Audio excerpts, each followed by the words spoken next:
Greetings. Good evening, everyone. Thank you for joining us in our our third edition of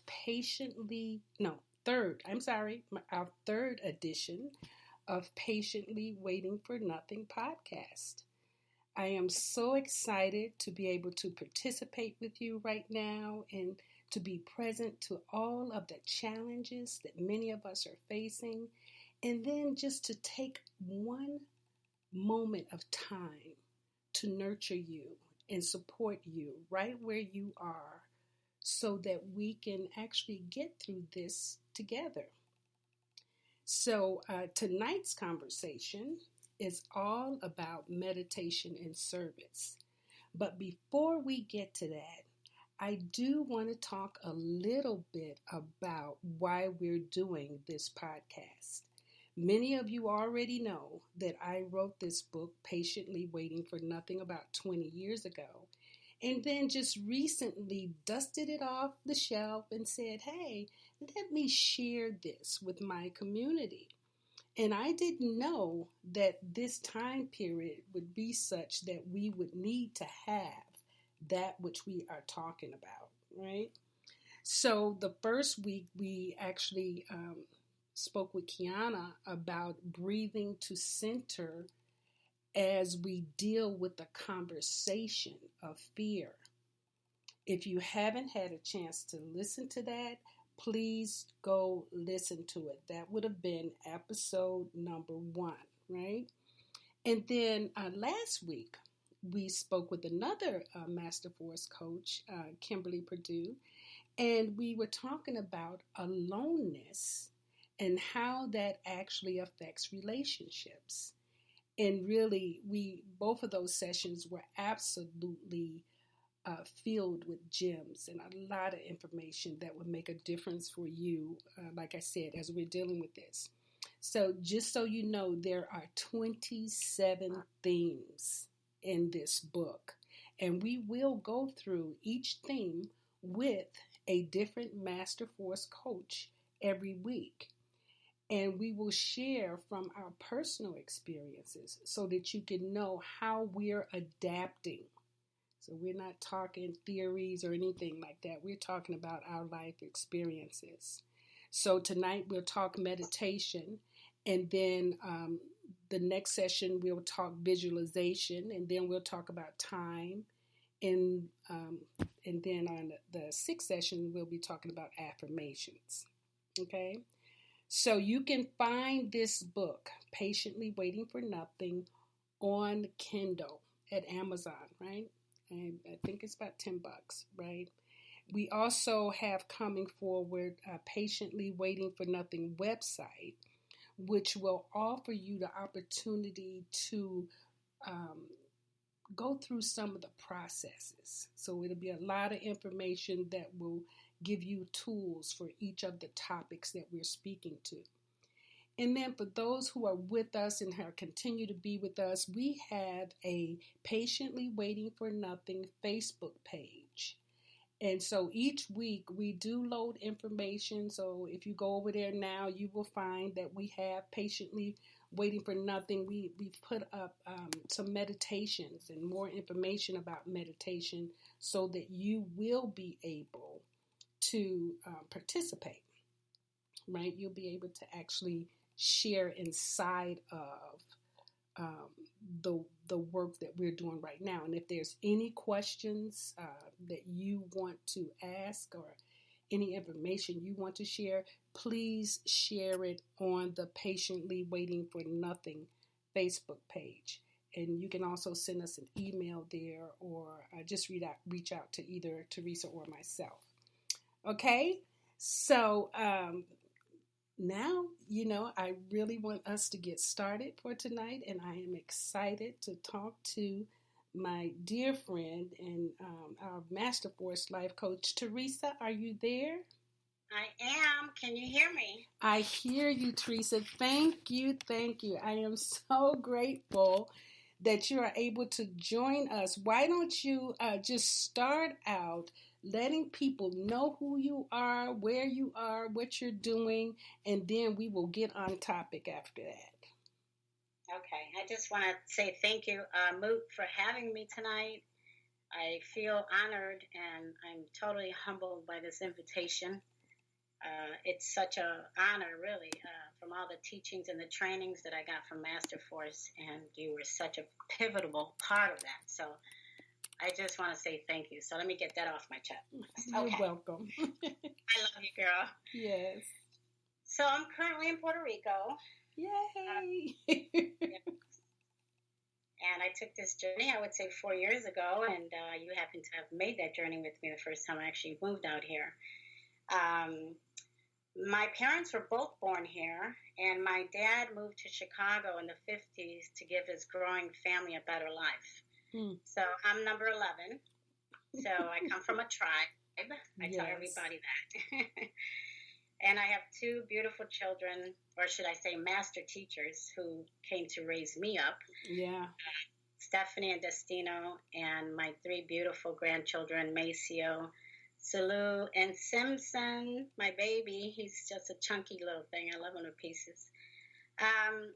But basically, I got off the corporate grid of life in 2011, right after my dad passed. At that time, I had two boutiques in Oak Park, and I was a single parent who was living pretty much a robotic life, come home, cook, go back to work. It was all about making money, right? Paying the bills and raising the children.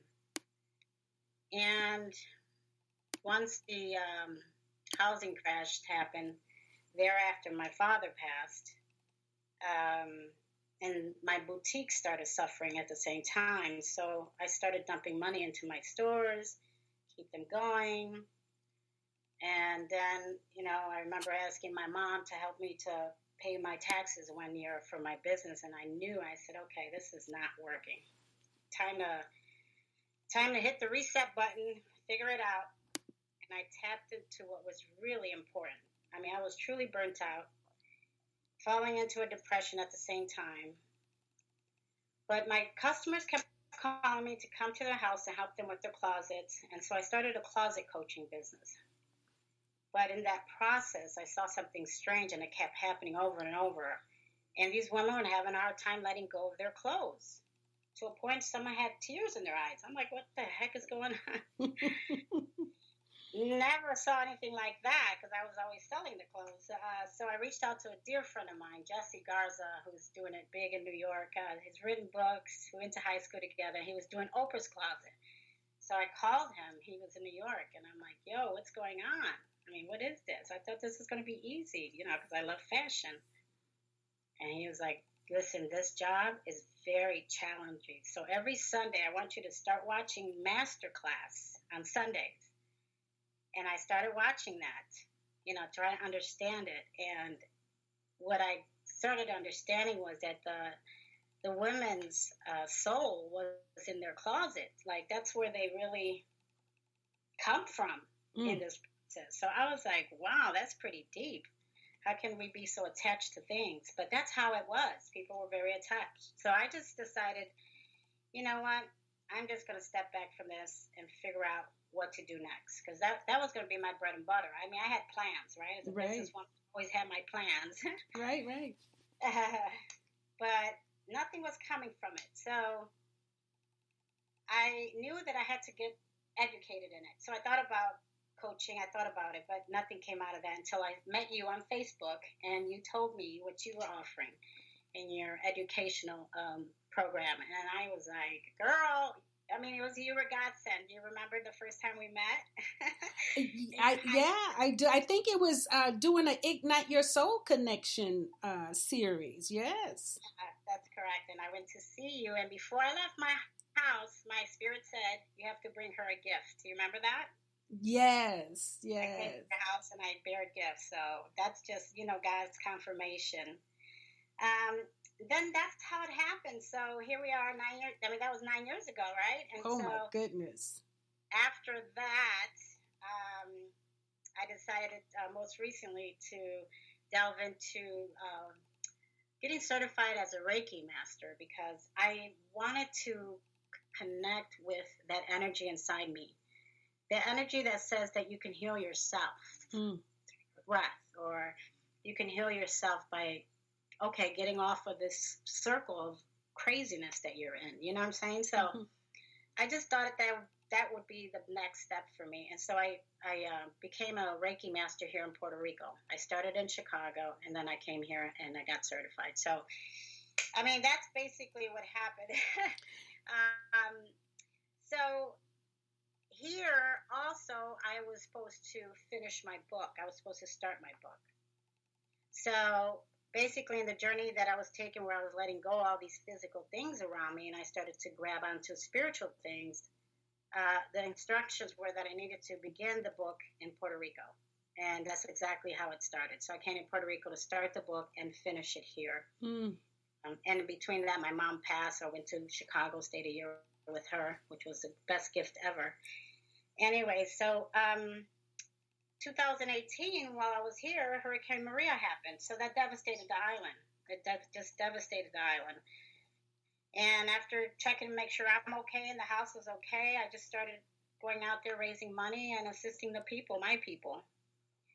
And I found such joy doing that. I was in the right place at the right time. I felt so honored to be able to do that. That was pretty big for me. I really enjoyed that. Wow. And, you know, it's, well, go ahead. What were you going to say?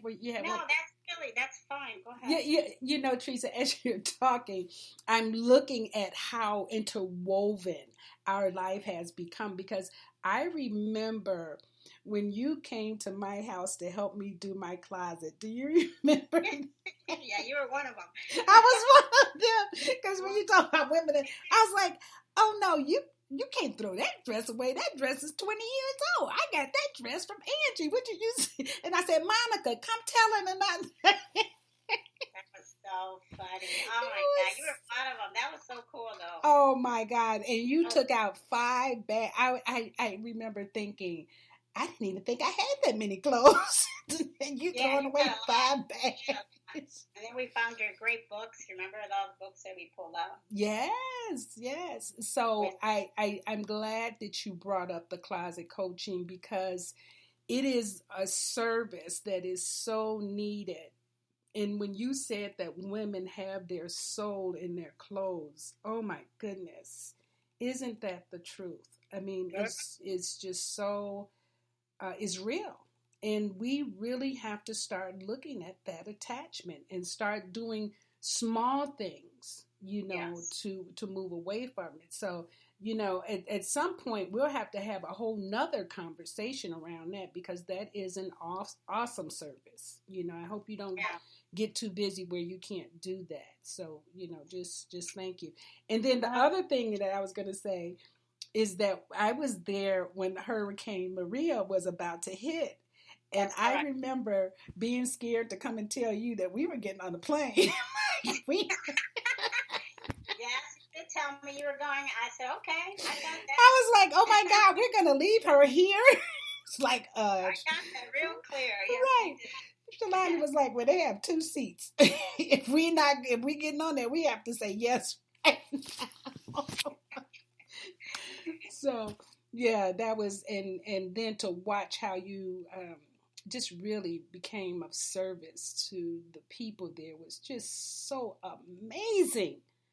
It fills me up all the time to see that niche you've carved for yourself there, and I'm grateful. I'm grateful indeed for you.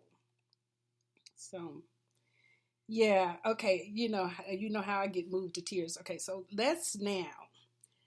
This conversation tonight is about meditation.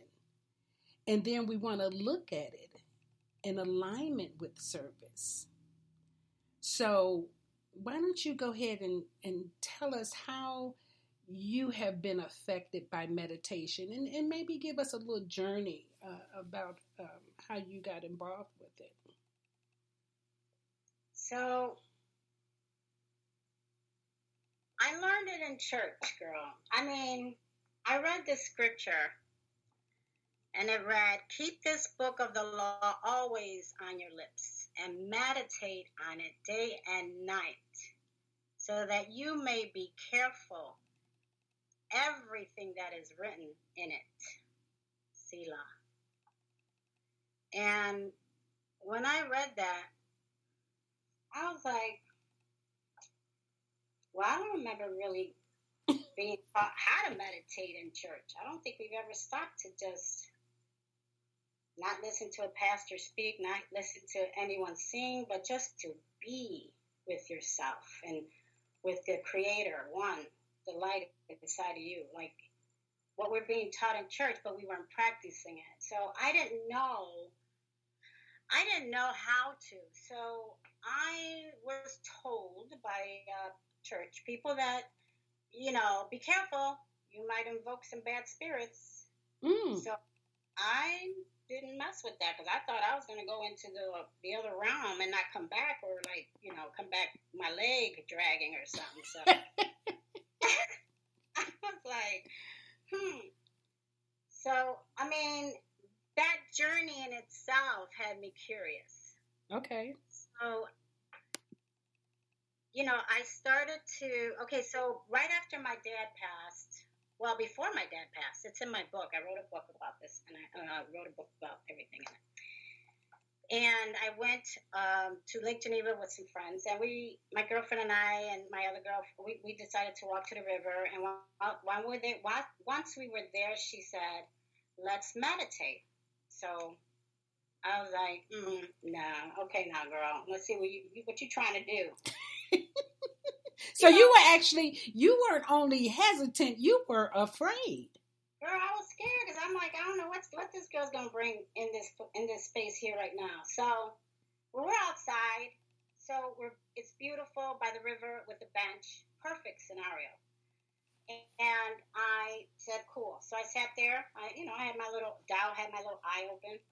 And she said, breathe in freshness, breathe out darkness. Breathe out darkness, breathe in light. Breathe out darkness. And I thought that was pretty cool. We can all do that. So I started doing that. And in the process, I saw a buck. And when I saw this huge buck, I got scared, and she felt my fear, I guess. And she said, keep breathing. Breathe in light, throw out darkness. And I went back into my breath. And I did exactly that. And then I heard the buck go, snare like a horse, like if that's the right word. But I looked up, and in that moment,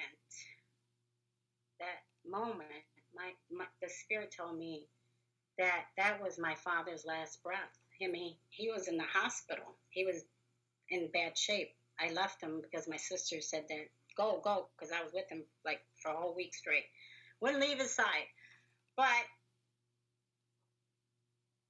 when I did that and I felt that, it was life transforming. I mean, my whole life was transformed in that moment. Because although I felt it, it wasn't confirmed until I got back to the hotel. We were going to get dressed to go to the pool, and I got the call from my sister. You got to get back. Pop is not well. So, the story goes on. And by the time I got to the hospital, everybody was in the waiting room, and Dad was just really under. And my sister said that they didn't want anyone to go in the room. And so, I always had that little spirit in me to do what people don't tell me to do. And I really wanted to see my dad, So I went to the curtain and peeked in, and she saw me and asked me to come in. And as I stood by his bed, he didn't look well. And she was pumping a blue ball. I'm like, okay, she's trying to keep him alive. And all of a sudden he flatlined. He just flatlined right in front of my eyes. And I was like, whoa. And I asked the doctor, I said, is this it? Is he passed? And she go, no, I'm just working with the machines. And I had already heard at the river that was my dad's last breath. So after that, I just knew that there was something in me that I could tap into. And not be afraid of it. Because I still, how people say you hear that small voice that tells you don't go over there, or don't date that girl, or don't, that small voice, that's God. That's the same thing.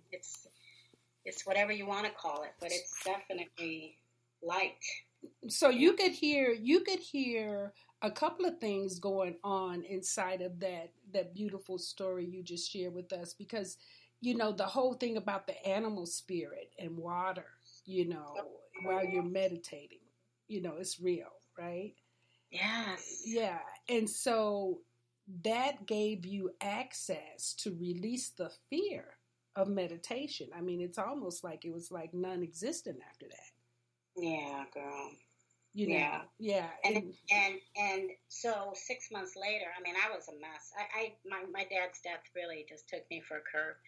And 6 months later, a pastor called me, Pastor Doris, and just to check on me. How you doing? I said, I'm fine. We're talking. I tell her what happened to me at the river. And she goes, Teresa, go to Psalms, I think it's 51. Psalm 50, get the Bible. Open the book. Get the Bible. And I'm like, what?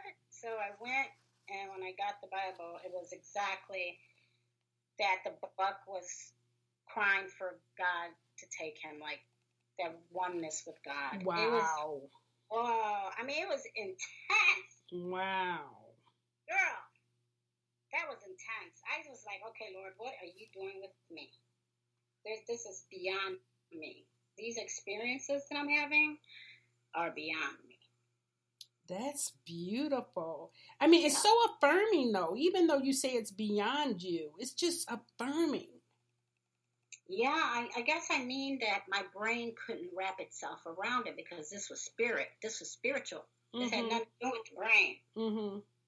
I felt challenged. Yeah, it was hard to grasp, because, again, I wasn't taught about these things, that relationship and that connection with God, So when you're reading about meditation in the book Patiently Waiting for Nothing, what showed up for you? Was there anything more real or more fulfilling for you that you got out of reading it?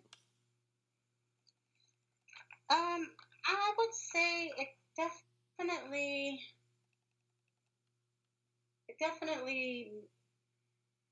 because of where I'm at today, I just kind of just clung to it and understood it right away. You know, I get the connection that one has with that's inside of you, that light. It really just connected me right away. So you're saying for you, meditation, and I like to tell people, meditation really is a form of medication, because you get access to something, that, like you're saying, you can call it your higher self, your spirit, God, essence, whatever you want to call it. Yeah. But you get access to something. And that's when you decide to turn off the TV, when you decide to turn everything off. Say more about that. When you decide to just be with yourself. Like tonight, preparing for this conversation, I figured, you know what, I'm going to put a meditation on, and I'm going to just go in and just relax and let go.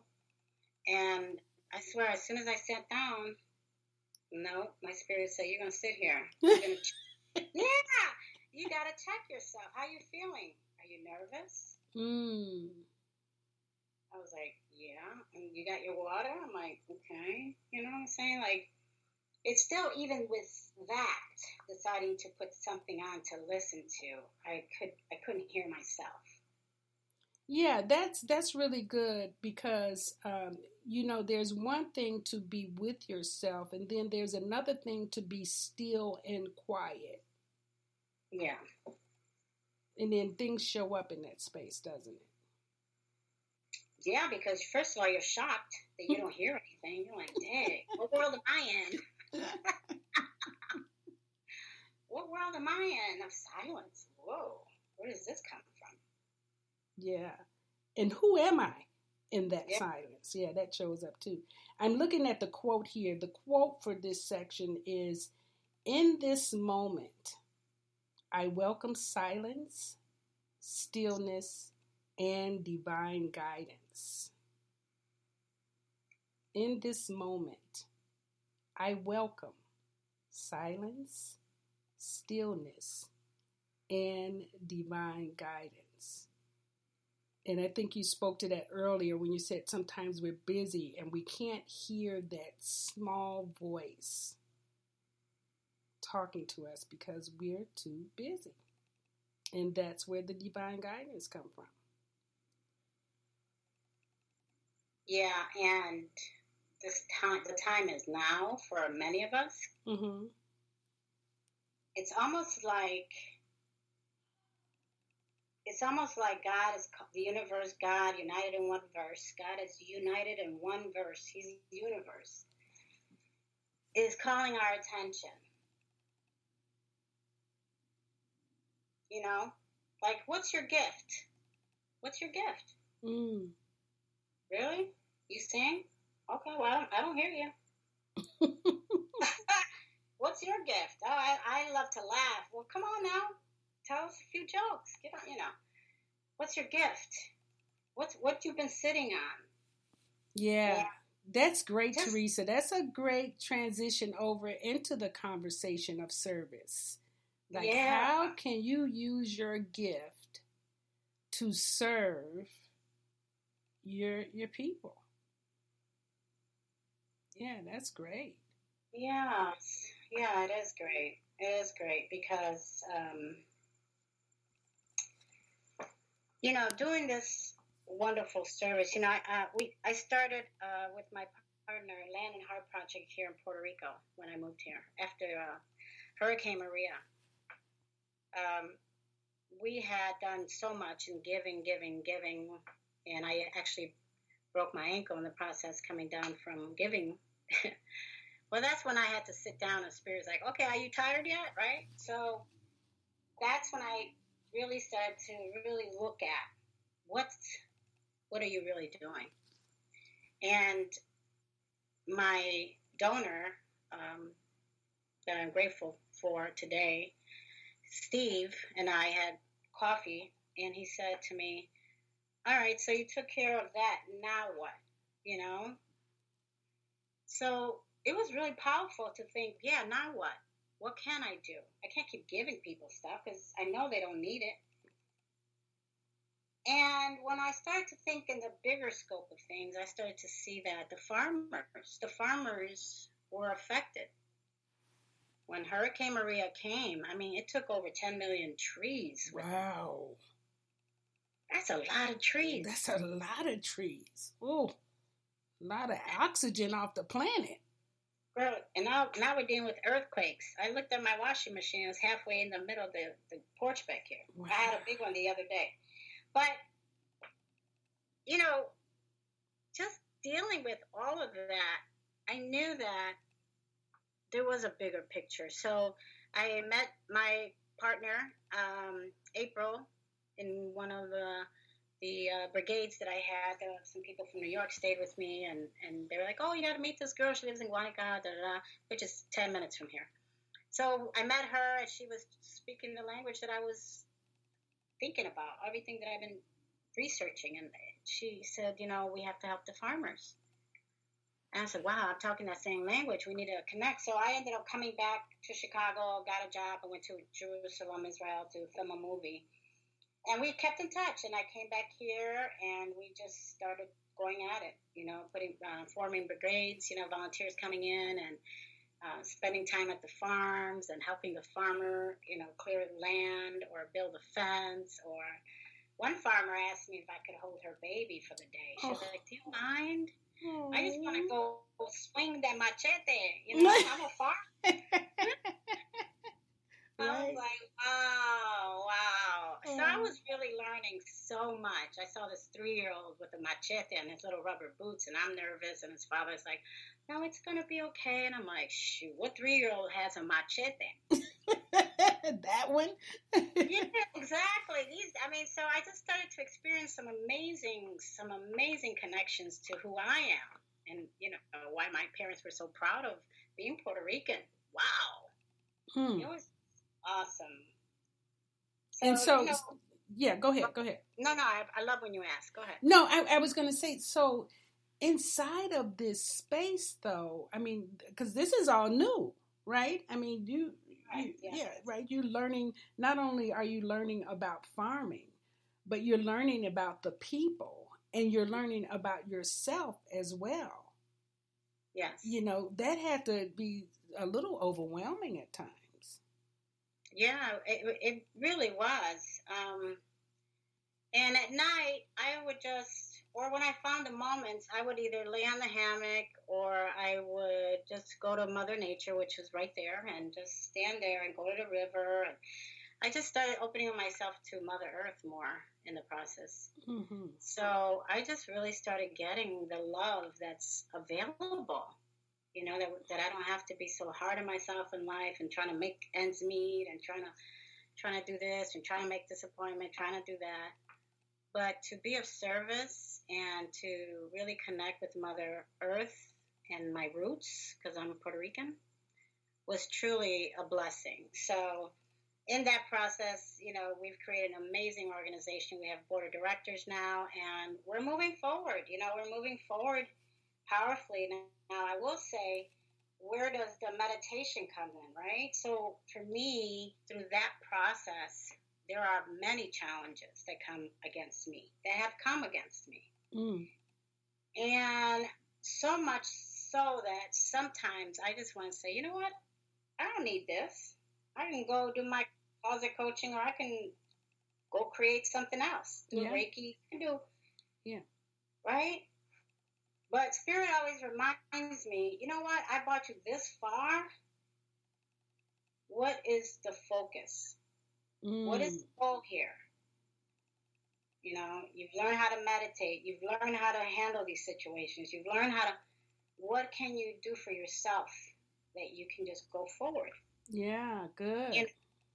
And there were things happening to me that if I was one of those persons that would get on Facebook and tell everybody what happened to me, people would probably be like, "Dang, T," and they'd be right there with me because they would be like, "I can't believe that's happening to you," right? Yeah.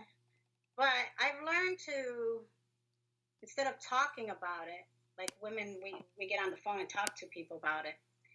I just started to breathe through it and internalize it in a way that I was releasing it. Like meditation, you're releasing things. You let it come to you, but you release it. And it's a powerful way of handling things. And then it's that thin line of like, okay, am I bending over too much here? Or, I want to be good. I want to breathe through situations, but there are situations that are just not worth your time. Yes. So that's the in between the gray areas that I seek God and my quiet time to direct me, because I want to be clear when I make those kind of decisions, because I do have a side of me that when I say I'm done, right? So yeah, that's pretty powerful, Teresa, because what you're pointing to is that meditation actually gives you access to intuition and discernment, yes, right? Yeah. And because your ego, our egos can have us keep pushing, we gonna, and I gotta be right. You know, I can die, but I'm gonna be right. You're gonna get what I'm saying. Oh yeah. So that meditation, it's kind of like a pause. Mm-hmm. It's like, wait, let me hear what's real here. And then we like to talk about being able to understand and overstand.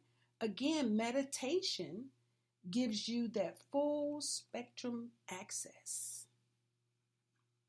Yeah. Yeah, that's powerful, girl. I like that. Yeah, it's so important that we all go into our breath in moments of anger, mm-hmm. moments of confusion. Mm-hmm. People say, that confusion is not of God, and then they walk away from their mission. Oh, confusion is not of God, so I'm done over here. Like, what? Really? That's when God is challenging us to come through that fire to make us the knight, that we're the warrior, that we have to be. Yeah, we're you know? ascending. It's an expansion process, and it's not always easy, right? Yeah. Mm-hmm. So I try to listen a little bit to what I've learned in church. I try to listen to things that I learn in videos and classes and da-da-da, boom, boom, boom. However, the most deepest encyclopedia I have is within myself. Mm. Yes. And you know what I was thinking, because you and I, we connect at least once a month, in some capacity. But I love when you've called me and said, "Oh my God, I met a shaman, or I had the opportunity." That's inside of you, like allowing the light to come into you so that other people can see your light. Yes, girl. Yes. That's all I want them to see too. But you have to be of spirit to be able to see someone else's spirit. And it's a constant going back to it. Mm-hmm. So when I don't meditate or I don't take out time for myself, like when you get on a plane, the stewardess to say, if you're traveling with children, please put on your mask first. Right. Well, when I heard that one time, it was like I heard, oh my God, I have to take care of myself for my children to be okay, Mm. I have to be around for my children, like, whoa. Because normally as parents, we'll put it on our children, right? So, that was big for me. That was part of this journey of being able to sit in quietness by myself and just hear the spirit within me speak and lead. Yeah. So you're saying that meditation has become a tool for you as a self-care mechanism. Yeah, for sure. For sure. Yeah, that's wonderful.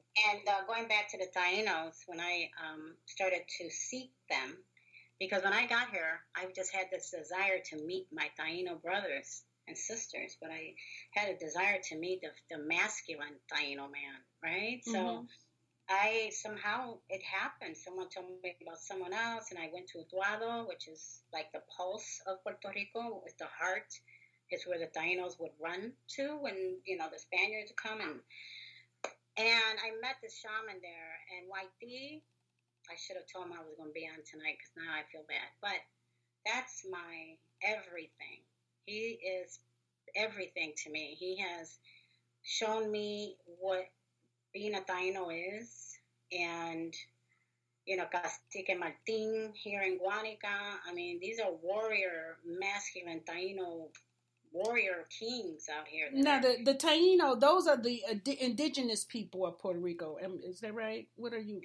Yes, that's correct. Mm-hmm. That's correct. Mm-hmm. And they take it very serious. And so that side of me, I have in me, right? So connecting that to me was like another jolt of connections into my life, which I think everyone should have. I think that we all should look for that before we leave this earth. Where do you connect? What makes you go woof? Like, whoa. Mm. What is it, right? What is it? So even if it's giving to others, it might be bringing, food to a single mom with 2 kids. You know what? I'm going to buy her. I don't know what it is. It could be anything. Yeah, we talk about that. We talk about, service, being of service, first to yourself. And then also, being of service to your family. And yes. Then being of service to your community. Yes. And then after that, being of service to your country. But, we have to be of service to self first, but not just self-serving. That's not what we're saying. But, so that we're not trying to serve others from an empty cup. Right. but when you get that you matter, you do take care of yourself so that you have more to offer. Yeah. That is wonderful, Teresa. So, in your experience with are you saying Tainas? Say it again for me. The Tainos? Tainos, yeah.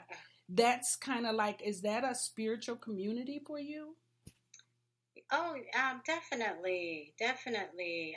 Because they don't have a religion. There's no labels on them. They just believe in what is real for them, which is they're Tainos from the island. They live here, they'll die here, and that's it. That's all that's it. They take a stand for that beautiful blood that goes through their veins, and they're so proud of it, and you get to learn from them, and they wear a lot of wood jewelry, a lot of wood, and I started buying my little wood bracelet, and they gave me a wood necklace, and I'm like, man, this is great, this representation of earth, and they honor the sun, the water, the moon, yeah, and the Mother fire. Earth, yes. I mean, and there's explanation for all of that, and I'm like, God, we take those things for granted. Yeah, we do, don't we? If we didn't have any sun, it'd be dark out here. Fire we need. Water, girl, we don't even have to talk about it. You know what I'm saying? So, a lot of reverence. And I think that maybe that's what's missing in the world right now. They say the animals are having a great time on the streets while the people are locked up. I love seeing those pictures, the dolphins, you can see them in the canal in Venice, I'm like, look at them. They're just like, oh, this is my place now. Yes, exactly. So when you get into those moments in life and you go inward, you start appreciating those things. Yeah. Those little things that you never thought for 1 minute that you would even consider was important to you. It's so important to the master above. It really is. This world and the earth is to be respected. It's to be revered. And wow, it's so much to say and learn. And so we can add being of service to the earth, because I know that's missing. Absolutely. Yeah. Absolutely. Yeah, for sure. Sure. Yeah, the earth is crying. The earth is crying. Yes. Yeah. I mean, one of the things that I would love, if someone said, what would be your one wish before you leave this earth, is stop the plastic bottles. Stop, please. Buy a Brita pitcher. Buy a filter. Spend $250 and get a good one. Just don't buy plastic, please. There's no reason. When Maria hit here and I would go to Costco to replenish and bring back and there was lines, and there was millions of bottles that were bought off of this island. People were buying bottles of water like crazy. Costco was just making that money at Sam's. And I was weeping inside thinking about all of these plastic bottles. Like, this little island is going to take in all these plastic bottles. That was in just a matter of 4 months, 6 months. It's just nonstop plastic bottles. I would eradicate that. I mean, they stopped the bags at the grocery store. Come on, hello. Can't you just do the bottles while you're at it, right?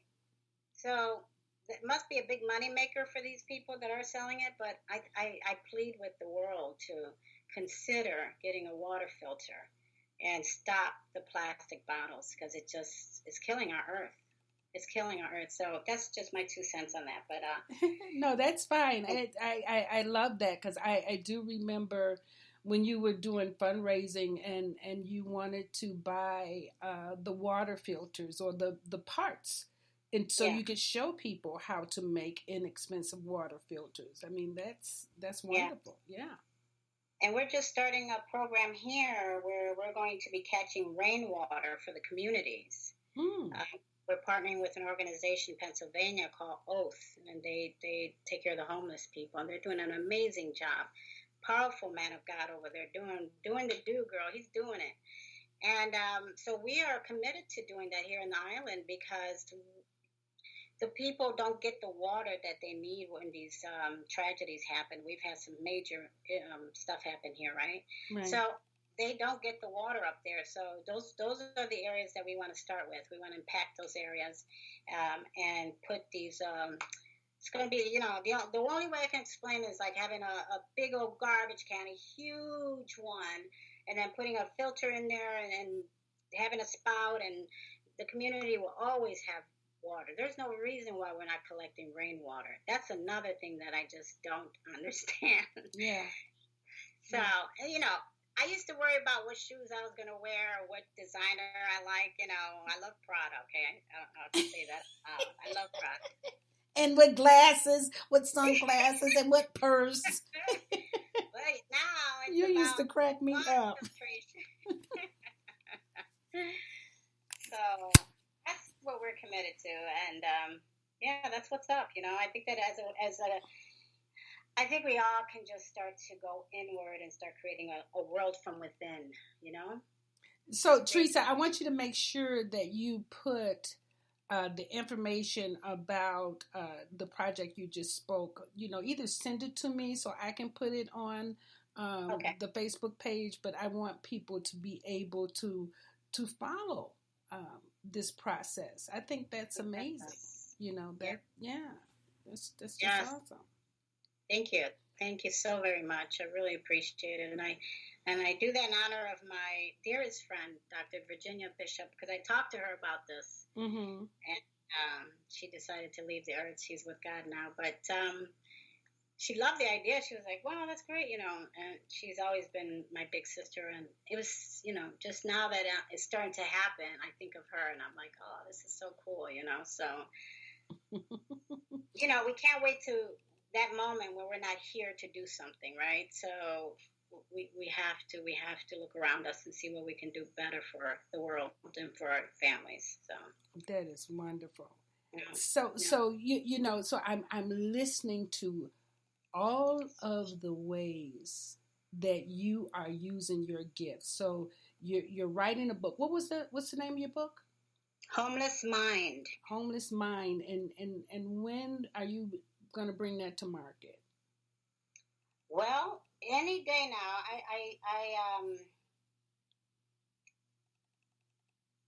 I had plans, right? I said in January of 2020 that book was going to come out. Well, then God had other plans, right? Earthquake. We're still, shaking. Now we got, but.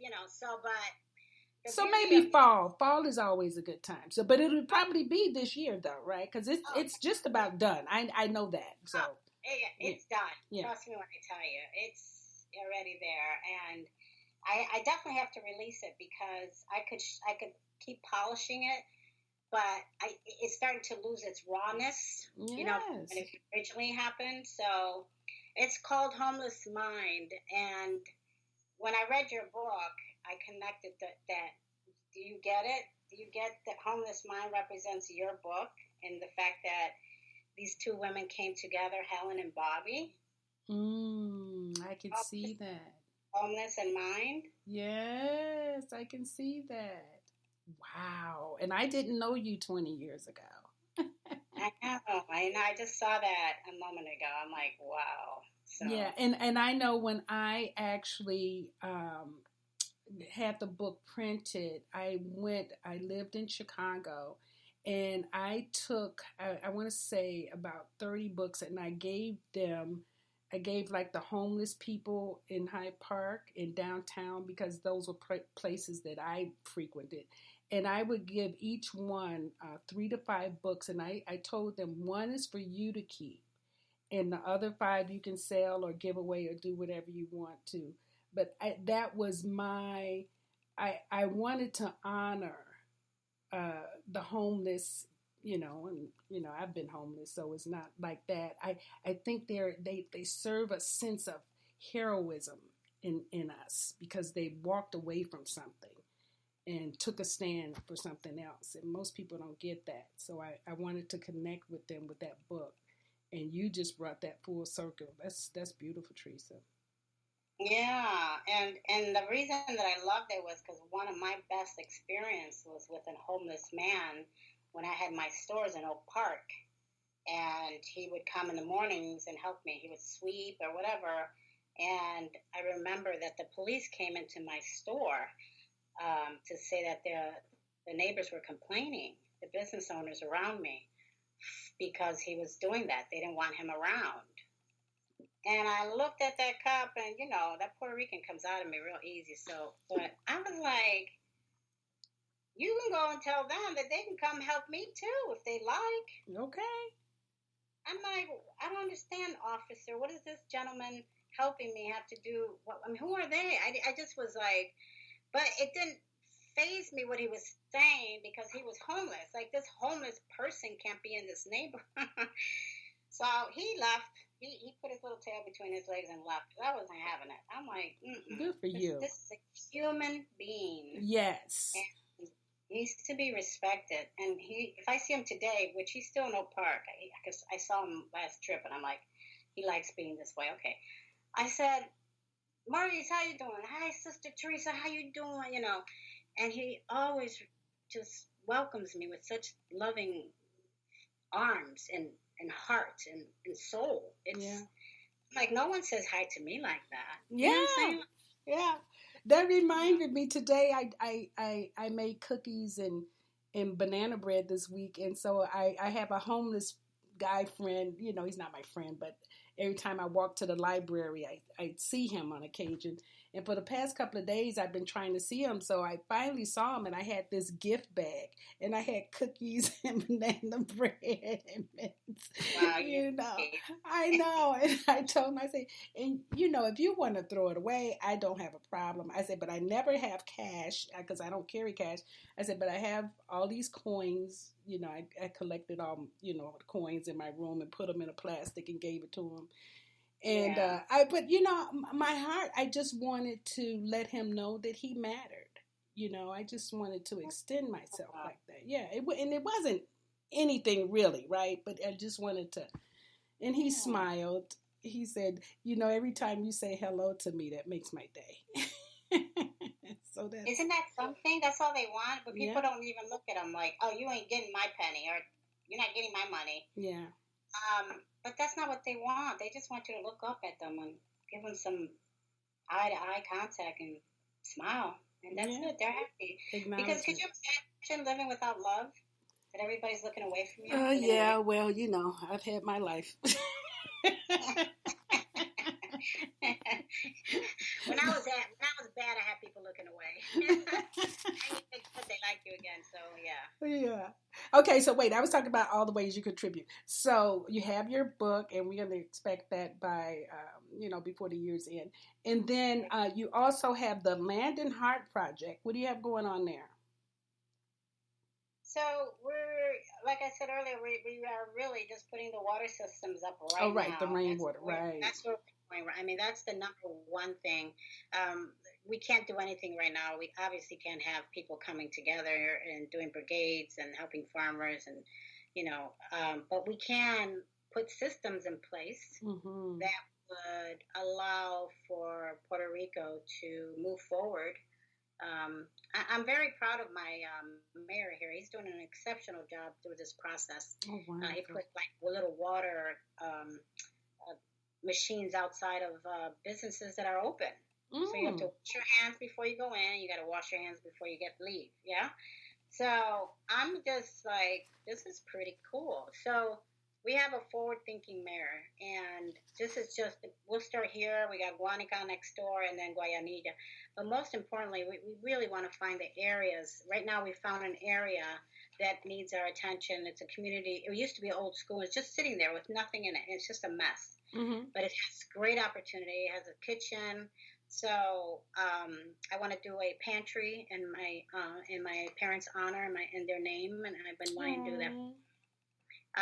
So that when things happen, our people are being cared for. They don't have to run down the hill, because it's almost like a 40-minute drive up that hill, you know what I'm saying? So, and sometimes you can't even come down because the roads have been destroyed or something. So, and I have walked a couple of those hills. That is no easy thing. No, it's not. It's really not. And then we're connecting farmers to families, farmers to table, people that are farmers right Oh, now. yeah. We want to assist them in giving their selling their agriculture, their fruits and vegetables through this time. Wonderful. So that people don't have to go to grocery stores and they can buy from their brothers and sisters that are in these farms and have it for them and are like 5 minutes away. So, we're kind of connecting the dots. So there's always planning and then there's always that action behind it. Yes, because you can talk all day, but if you're not Right. going to do the walk, you're not doing anybody any favors. Yeah. And that's where I allow God to lead me. Yeah.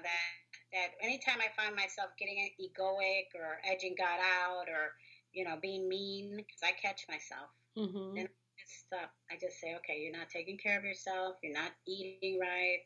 You're not meditating. You're not meditating. Again, you're not meditating. So then I just say, okay. So then I start breathing from my belly and start to really care for this avatar that I'm in.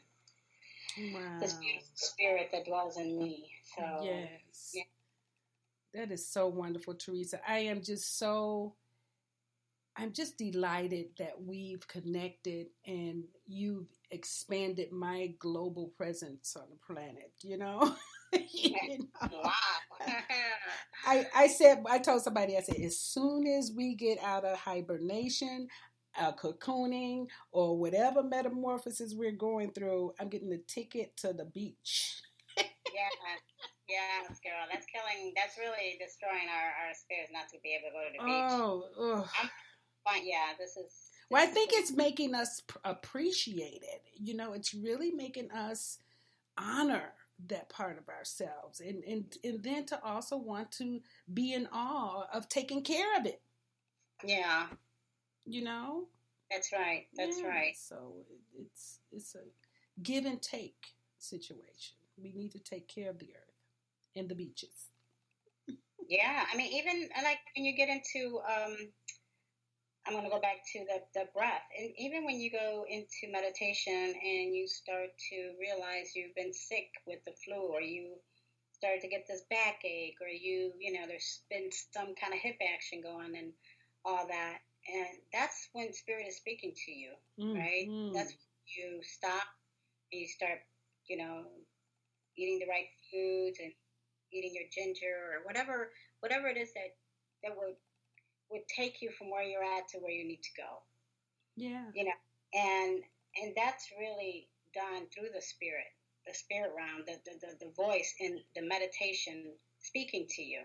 Because some people are sick and I'm not speaking of the coronavirus because I plead the blood over that. I have a hedge of protection all over my family and in my whole town and everybody.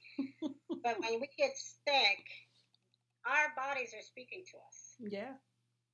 Our bodies, and right now, actually, with that coronavirus, if people would realize that the more they think about it, the more fear they have around it, the more fear they have around their family and their children, the more likely they might create it. You know what I'm saying? So they got to be mindful of that. Mm-hmm. Teresa Lugo, I have to be mindful of that. Yeah. Because I have children, I think about them. I think of my grandchildren. But then I come back and I'm like, okay, breathe.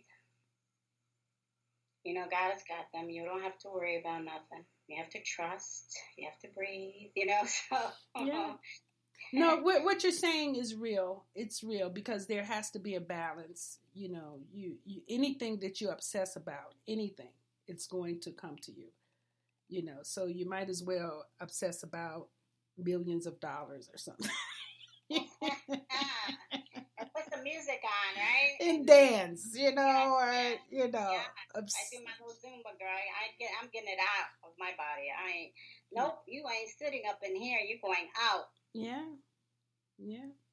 Well, we actually take all of our precautions here, and we do the steam breathing and washing our hands and cleaning our surfaces and take our vitamins, but we actually were doing all of that, as before this happened because we, self-preservation is the first law. So you want to keep your body strong if you're going to do work. Yes, that's right. Very cool. Well, Yeah. Teresa, we're coming to the end of this amazing program. I just can't imagine. I mean, there's so much more we could talk about, right? But I really want you to tell people how they can engage. Where can they find you? How can they get in touch with you if they want to participate with you, or if they want to donate to your projects, or how do they get in touch with you? Well, I still have my old email address, which is very easy, I think. Mm-hmm.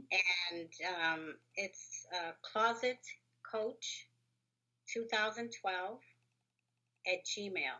Okay. Closet Coach. They can reach out to me there. I'm Land and Heart Project on Facebook. Land Heart Project. Okay. Proyecto Corazón y Tierra in Spanish. I love the way it sounds. Yes. I love it, girl. So those two ways would be the best way to reach out to me, and just feel free if anything moved you in this conversation. You have any questions at all? No question is a dumb question. Every question means the world to me. Mm-hmm. Because if I am able to hold, extend an olive branch, then that's what I'm here for. So I'm good with that. Thank you. And then we'll post that information to the Facebook page called Patiently Waiting for Nothing. And you can also, we put some meditations out there for beginners, and then we've also put some binaural beats and some more videos to explain meditation. We just want to encourage, even if you're a seasoned meditator, we just want to encourage you to, take a beginner's mind approach to it, bring it back into your life, and even go as far as teaching it to the children. Show them the power of meditation. So yeah, I'm glad I said that. And then next week, I am so excited. I mean, I have the most awesome circle of people in my world, right? So next week we're speaking about visualization and adventure, and our featured guest will be Shalonda Bowler. So that's going to be amazing, right? So we're hoping that you join us again for a wonderful podcast about patiently waiting for nothing. And if you would like to purchase the book, you can find it on Kindle, Amazon, Kindle. And we thank you for joining us. We know that you could be doing anything. And Teresa, once again, thank you, love. Can I do a meditation, like a 1 minute? Sure. You want to take us out? Yep, that'll be fine. Whoever's on, let's do it. So if you're driving, don't do this. I don't want you to crash, because once you get into your breath and once you relax, it gets a little bit too comfortable. So,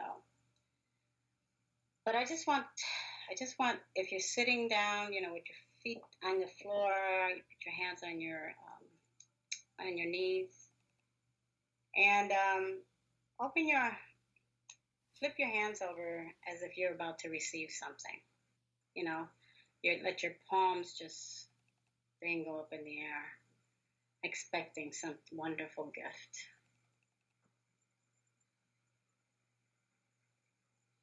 So we're relaxing right now. You're just breathing in through your nose and out through your mouth. I'm sorry, I did that again.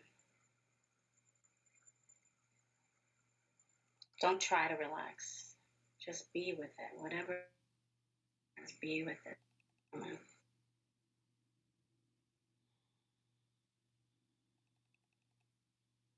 Just for this moment. Take a deep breath up your nose.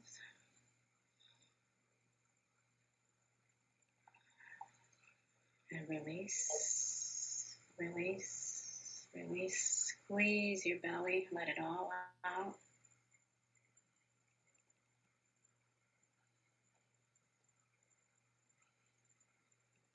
And let's do it again.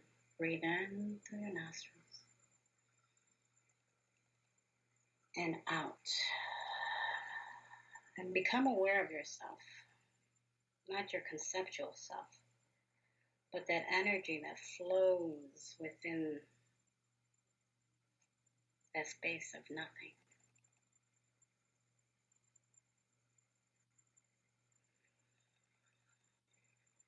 Keep breathing.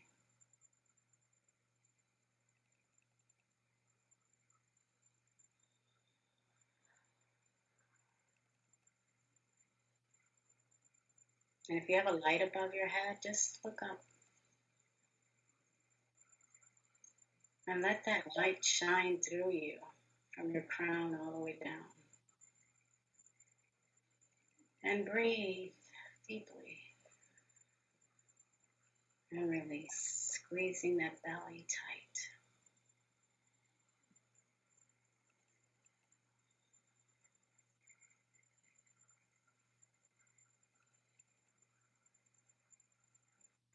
And that is the divine you.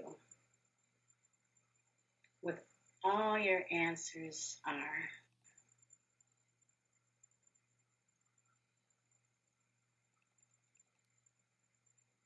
That's where you become one with you.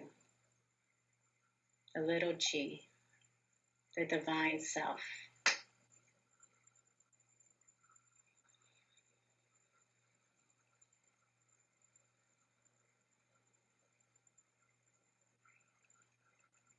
And now just breathe normally. Just breathe normally.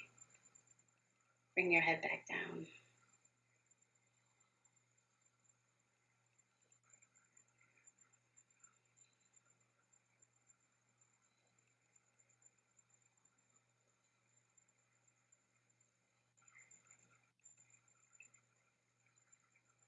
That floating feeling is exactly what you've been looking for.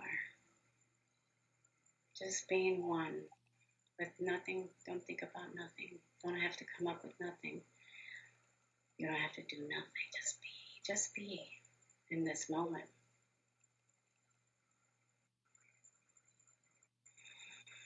Float and let God just take you for a minute and hold you. Just be one with the universe.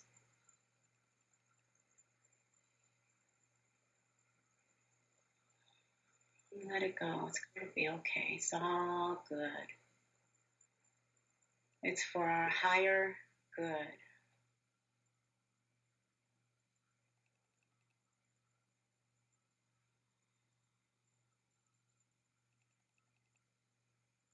One more breath in and out through your nostrils.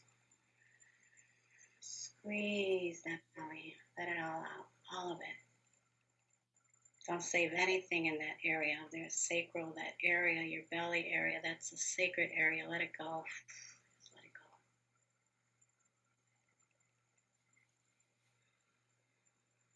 Be at peace and know that all will be well. And again, it's for our higher good.